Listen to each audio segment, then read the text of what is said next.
Welcome to What's on Tap.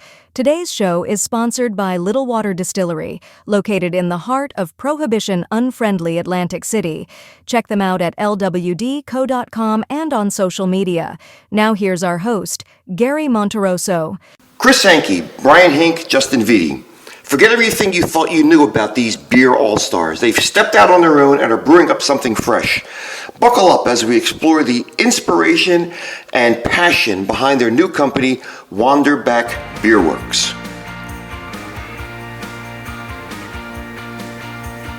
Hey everyone, welcome to What's on Tap, and I'm joined, and this may be the first interview with all three partners from Wanderback Beerworks, Chris Henke, Brian Hink, and Justin Vitti. Is that correct, guys?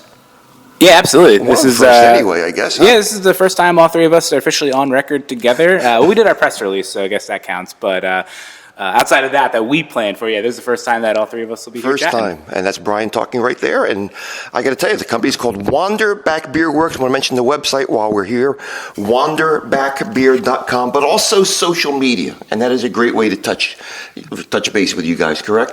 Correct. Yeah, we're on Instagram and on Facebook. Find us on TikTok and YouTube Shorts. It's a Wanderback Beer.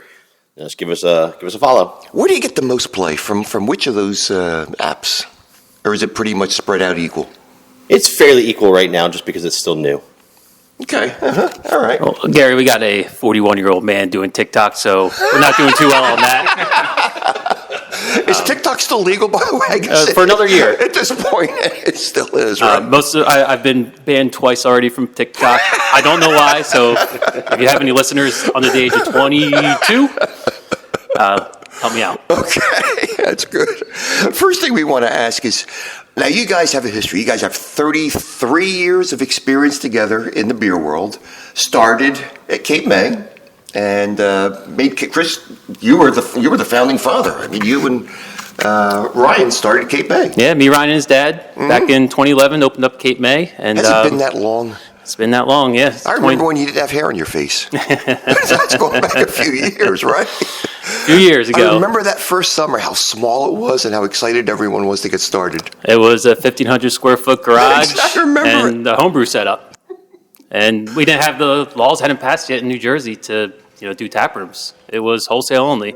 You could do tours, and Gene from Fine Fish really paved the way on that. Oh my God, that's right, exactly. And now look at where things have gone at that point. Wow. So Vineland. Now let's ask why. Why Vineland? Vineland has had 3 breweries in the past. Blue Collar Brewery, which existed, I guess, 20 some odd years ago. They ran about 3-4 years. It had a pretty good run. Then it went to Turtle Stone, which was here for a couple years, and then it was a downtown location called Brinks Jones. So who contacted whom, according to coming into Vineland? How did that happen? When we were first decided to go at this project, we were kind of talking about where Chris is closer to Philly suburbs, Justin's down in Cape May, I'm in Mays Landing, so we're kind of spread out. If you look at, so we keep saying it, when you look at the NewJerseyCraftBeer.com, great website, great resource for all things craft beer in New Jersey, there's just a giant gaping hole in Cumberland County. There's Glasstown over in Millville. They're great. We know Paul and Jen very well. We go way back with them. Justin grew up as kids and hanging out in the summer down in Rio Grande area. And so we know those guys great. They're awesome. But there's 140,000 people that live out here in Cumberland County, and there's only one brewery. Vineland is a great little town. My partner, she ran the Vineland Starbucks for like 10 years, about 10, 15 years ago. And I fell in love with this city. I thought it was great. It just kind of needs a little nudge in the right direction. I think it gets a bad rap unfairly. A lot of good culture here, great food, great people, good agricultural industry and everything, good, just really hardworking people out here. And we needed a place and kind of circled on that. It made sense. So Chris reached out to their economic development committee, met with Sandy. She was over the moon to want to chat with us and see what our intentions were. And so we've been talking with them now for about a year. And, they're eager to get us here to Vineland. And so we haven't finalized the location yet. Where we're hanging out here in Vineland is our warehouse for a distribution location, so we can get beer out there to the public with bars and restaurants. So we're still finalizing our downtown taproom location. Hopefully we have some news on that in the coming weeks. probably come in months, but hopefully we have a secured location sooner than later. But just a nice centralized spot. Vineland's kind of like 40 minutes from everywhere. We're 40 minutes to the shore, 40 minutes to Philly, 40 minutes to AC. It's just a nice centralized spot. You brought up a good point about this being kind of a desert island, I guess, in terms of beer. Paul Simmons at Glasstown is the only option, and there are a lot of people who've been crying to see another brewery come into the area. So this is going to be, I think, a boon for Cumberland County. No question about that. Justin, what do you think? Yeah, and that's our hope. Our hope is that big brother, little brother mentality comes into play, and that we're complementary to Glasstown. We're not trying to be competition. We're not trying to hurt their business in any way. We're just hoping to help grow their business. By having now 2 breweries in Cumberland County, it makes it more of a destination. So the people that are going to breweries up in Glassboro or Gloucester County are coming down, and they're hitting the breweries on the way to Cape May or on the way over to Atlantic County. So really trying to play on that. This is a whole other mindset than where brewers were 15, 20 years ago. It was more competitive. And now I think there's more of a collegial atmosphere where you realize, as you mentioned, that we're near Glasstown. If you're going to Glasstown, stop in and see us. If you're coming to see us, go over to Glasstown. So I think there's a good camaraderie that all you guys are going to be dealing with here. It's going to be very positive. Yeah, we hope so. Positive is great. No question about that. Chris, when you left Cape May, what, in 2019 or so? End of 2019, beginning of 2020, that was the cutoff. And what did you do from 2019 to the present time, to the last year or so? Well, I had a son, and now he's 3 and going on 3.5. Okay. So that's been my my full-time gig right there. Was there any thought to getting back into the business? No. I thought I was done with the business. Who made the first call among you 3 guys? I don't know.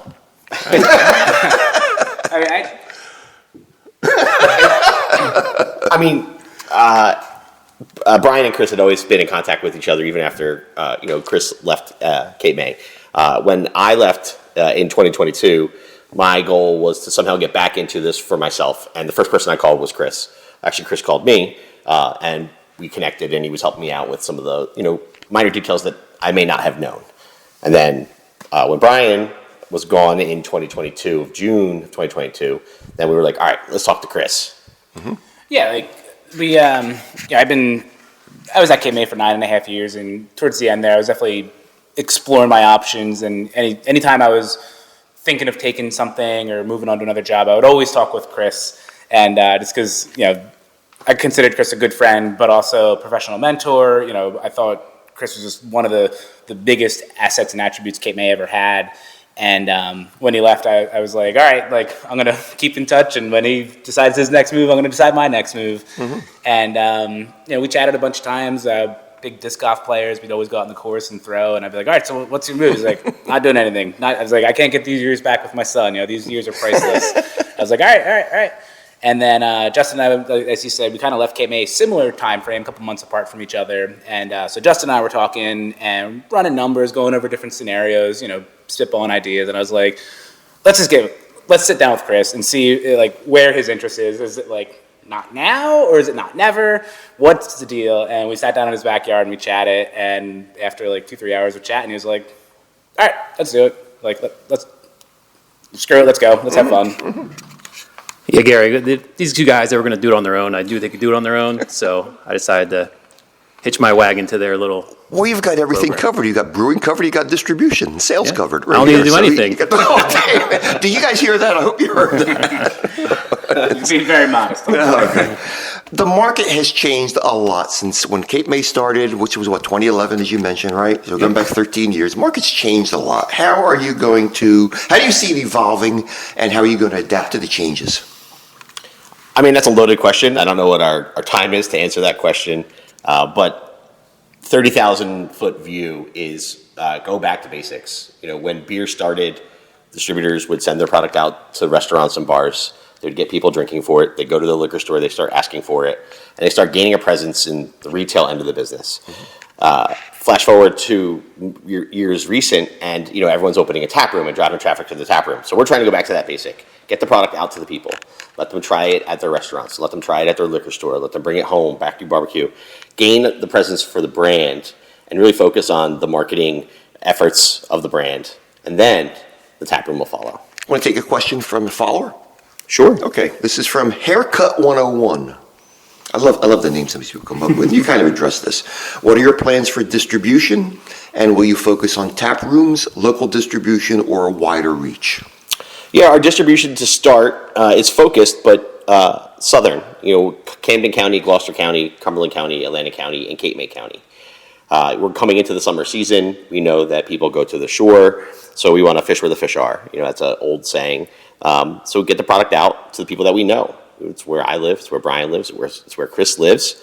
So start there in our home market and just see what happens from there. Self-distribution? Yes. At this point. Okay, see what happens with that. Okay, very good, very good. Another question came in from a follower. The craft beer market is saturated. What makes your brewery unique, and how are you going to stand out from the competition? Yeah, it's a great That was time. from Amazed and Confused 34. All right, thanks, Amazed and Confused. It's never been a better time to be a beer drinker. Is there over 10,000 breweries? We're about 10,000 breweries in the Almost country. 10,000. You go back to, we didn't reach pre-prohibition numbers until about 6-7 years ago, I think, about 3,500 breweries, and we've skyrocketed past that. So there's a brewery, almost on every corner at this point. And we battled with that. We've talked about that a lot ourselves. Like, why do we think we should come into this? What do we offer? And we felt that with our 33 years combined experience, covering, as you said, the brewing, the distribution, the admin, HR, mechanical engineer, and all the stuff that Chris brings to the table, we felt that we're coming in as professionals. And there's a lot of people that got into this industry for misguided reasons, I'll say. They think, as all these breweries are opening up, get rich quick. I'm going to open up. They see these tap rooms and they're booming. This, it's a gold mine. I'm going to open a brewery. Not realizing that, first off, it's a lot of work. It's hard work. And second off, there's no guarantee of success on it. And then also, you have to take it seriously. You have to run it like a business. And so we're not coming in here as some hobbyists with a dream. Yes, we all love brewing. We all love beer. Yes, this was a hobby for all of us. We were all home brewers prior to being professional in the industry. But we're taking this very seriously. We're going to run it like a business. We're going to treat it like a business. We're not just going to have this as a fly-by-the-night operation where, hey, we're trying to get rich off this. Like, we're coming in with wide eyes. We know what to expect. And also, we're paying attention to the details. We're not just making a product and putting it out on the shelves. We're looking at what the data is telling us. We're looking at the trends. We're looking at the marketplace in general. You walk into your local beer store and it's a crowded shelf. How are you going to stand out? Packaging. Looking at we've gone through iterations. We've gone through bottles. We've gone through cans, shrinks, labels. We've done it all in our 33 years. And so we're really trying to pay attention to the finished product on the shelf for the consumer. We joke around about Chris running TikTok. TikTok is one of the most untapped social media platforms of legal drinking age adults, 21 to 25 right now. There was an article that was released on data for New Jersey and Pennsylvania brewers that are using it for that market. There was 5, maybe 3, if I remember correctly. So it's you looking for those gaps, exploring those gaps, and then taking advantage of those gaps that other people aren't, that are going to help us succeed. And one of those biggest gaps is here in Vineland. There's no brewery here. And why does Vineland City not deserve a brewery? And we think it does. Mm-hmm. And they're eager to make it happen, so we're eager to help make it happen for them. Valid point. When I look at labels, and you mentioned, Justin, that it's competitive, and sometimes you have to have a label that attracts the consumer. And look, I'm an old guy, okay? And in some ways, this reminds me of the 60s when I would go in and buy an album. If I didn't know an artist, I'd say, hey, look at the cover art. This is very cool. I'm going to try it because of that. So who designed your labels? How did that come about? We did. You guys did this? Yes. Yeah, we Justin and I, we both have art backgrounds. We both dabbled in, photography, painting, drawing, a lot of illustrator work. So he and I both have a good background with it. And so we tackled these ourselves. We went through thousands of iterations of stuff. We did work with an artist on our actual logo proper, the Wanderback Beerworks logo. Mm-hmm. It's a great artist out in Utah, Phil. He's a great guy, he's awesome. And so he helped us finalize our logo. And once the logo was finalized, the three of us kind of just took it from there and started playing and iterating. And, I like this. What if we push that? Play for this, play for that. And kind of just fell into it. And Gary, you hit a point, it kind of reminds you of the 60s going back and you're seeing album covers, or with Brian, it wants to remind him of the 70s. Of me, it's the 80s into the 90s. So how do you grab that iconic feel, that iconic look without it being pigeonholed into that time. So that's kind of where we're going with it. Okay, very, very good. Now, flavor is going to be coming out. Beer is going to be coming out very, very shortly. What can we expect initially from Wanderbeck? Yeah, very shortly, as in within the next week or two. We expect our cans to be arriving today or tomorrow. Kegs coming later this week. So we'll be packaging beer hopefully within a week from now. And so we're starting off, we're going to launch with 2 brands. We have Wanderback Lager. It's a Helles lager. It's 4.9%. It's a beer drinking beer. Tastes like beer, looks like beer, smells like beer. Good session beer, right? You can just sit there. It's the liter beer, right? Like you want to get a liter mug of it and just down it in a few sips as you're having a conversation, and then just grab another one. And it's just a good, throwback beer, as in you could just like throw it back, and also it's a classic style. And then the other one we're going to launch with is a perfectly cromulent IPA. It's a hoppy beer. It's nice, brilliant, bright citrus, lemon, lime, tropical, not really tropical, but more just like citrusy aromatics on the hops to it. It's balanced, it's drinkable, it's not some hazy juice bomb. It's not a New England style IPA. It's an IPA. It's kind of a West Coast IPA meets a West Coast Pilsner. West Coast Pilsners really aren't a big thing out here yet. They're one of my personal favorite styles at the moment, but it's hoppy but balanced and drinkable. It's got a little clean crispness like a lager would have, but it has the really strong hoppy aromas that you'd be looking for in a new school IPA. So those are the first 2 we're going to launch with, and then we'll have a Pilsner hopefully before the 4th of July, probably end of June we're thinking. Wow. We're brewing that. I think later this week we'll be brewing that one. So that should be hopefully in 6 to 8 weeks. So the ABV on the IPA will be 6.2%. 6.2. How about IBUs? Can you measure that yet? That's going to be, for current IPAs, it's definitely on the high end, would be like 50-ish. Okay. Theoretical, anyway. So it's got a firm hop presence. It's definitely, it's not a big old juice bomb. So it's hoppy, definitely hoppy, but it's got balance to it. Justin, I guess you've been spending some time going out on the road and contacting stores, tap rooms, etc. Not yet, but yes, a little bit. They're going to be reaching out to you if they haven't already. We hope so. Okay. We don't want to go out and overpromise and underdeliver. That's another thing in sales. We didn't know when our cans were going to come in, so we don't want to go out and start selling and then not have product to deliver when we need it to get out there. So now that we have an update this morning that our cans will be here, we're waiting on the kegs. We are starting to line up some outside events, some on-premise functions. Good. We'll be at a nice outdoor festival next weekend, the Rhythm and Brews Festival That's coming up, right? In Haddon Heights. Yep. How about Atlantic City coming up in the summer? We'd be able to do Atlantic City. Yeah, I'll put a call out to John, see if he'll, a non-brick and mortar brewery in. That would be the play. I'll reach out to him. We'll, hope to be at some other events coming up for the Memorial Day weekend. Getting those lined up and finalized. So more to come on our social media with those for sure. Chris, the laws in New Jersey, brewing laws have changed. Substantially, they're still a bit restrictive for you guys. What do you see happening in terms of when the tap room is established? Will you be participating in events within the tap room? Oh, absolutely. Bringing in like guest artists, etc.? Yeah, that's, we haven't had to give much thought to that yet since we don't have a tap room. And I actually have to get myself updated on the laws since I know things changed so much in the past 4 years since I've been out of the business.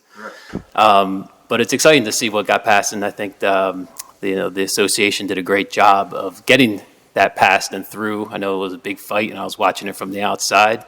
But when I saw it got passed, it's a new era. Many of the questions that I get, and I'm skipping over some from followers, have to do with the tap room. People want to come out to the tap room and visit. And we can't address that yet because, A, we don't know where it's going to be. And time-wise, that's going to be a while also. It's going to be at least several months, I would imagine. Sure. Right? Yeah. So, okay, that's what we're dealing with over there. Yeah, we're excited to get a tap room too, Gary. It's just, that's the best way to be in front of your people. So instead, we're going to have to go to these festivals like the one in Haddon Heights, which Heights in Progress puts that on. I think it's one of the premier festivals in Camden County. Okay. Any closing remarks as we finish up the segment here with Wanderbeck Beerworks? Anything you want to add? We're excited to get our beer out there. we don't have like a mission statement or anything super corporate like that. But like one thing we were joking about early on is if we were going to have that, it would be like beer's at the top, beer first. We always put beer first. We're brewers at heart. We want to put the focus on the beer. Now, obviously, we need to put attention and efforts behind marketing and sales and distribution in the tap room. But at the end of the day, it goes back to beer. We're beer fans. We like to drink beer. It's all about the beer there. And with that, in today's market, it's all about the process and the intent behind it. And our beers are very intentful. Everything's there for a reason. We're working very closely with the local malt house and the giant, beautiful field. Rabbit Hill? Rabbit Hill, yeah, Good, Rabbit Hill Malt House. good They're great people. We absolutely love Hillary, Blair, and Abe. They are I think they're the reason Chris got back in the industry, actually. He wanted an excuse to go out and work with them some more. Is that right, Chris? Yeah, it's great. I mean, Good we're using relationship with 100% their grain or other local maltsters, but so far we've been able to use the majority of their grain. And yeah, it's like Brian said, great family. It's just amazing. They're the farmers and the maltsters all here in Cumberland County. And they love what they're doing. They're so dedicated Oh, yeah. to the industry. What I like, Justin, maybe I'll throw this back to you again. I like that your plan is to kind of draw a radius around Vineland in terms of sales and distribution. I think it makes sense, correct me if I'm wrong, to saturate the area before you think about expansion. Yeah, absolutely. Go deep before you go wide. There you go. Is the way to get it. It's, if you're in these 5 liquor stores, there's no reason that you're not going to be able to go to these restaurants too, because you have the data from the liquor stores surrounding the restaurants that, hey, customers are taking the beer home, they're going to come here and drink it too. And it's all about local. It's embracing your local. It's getting into the local bars and local restaurants. It's getting into the local liquor stores. Anyone that wants to work with us, like Brian said, though, for us, beer's first. So we're going to ask for it to be on the cold shelf. We're going to ask for it to be kept cold when we bring it to you. And we're also focusing on sustainability. These cans are 100% recyclable. There's no labels. There's no shrink sleeves. Our packaging, our carriers are 100% curbside recyclable. So we're paying attention to those little details now for our impact on the community as well. Amazing. All right. Chris Henke, original founder of Cape May. Brian Hink, Cape May's original brewer. Justin Vitti, Cape May's former general manager in sales and distribution, are now Wanderback Beerworks, to be located in Vineland, New Jersey. And again, look for their beers very soon, within days, throughout the area. Guys, thanks for letting us come in and talk with you. Thanks so much, Gary. Thank you, Gary. And we'll see you next time on What's on Tap.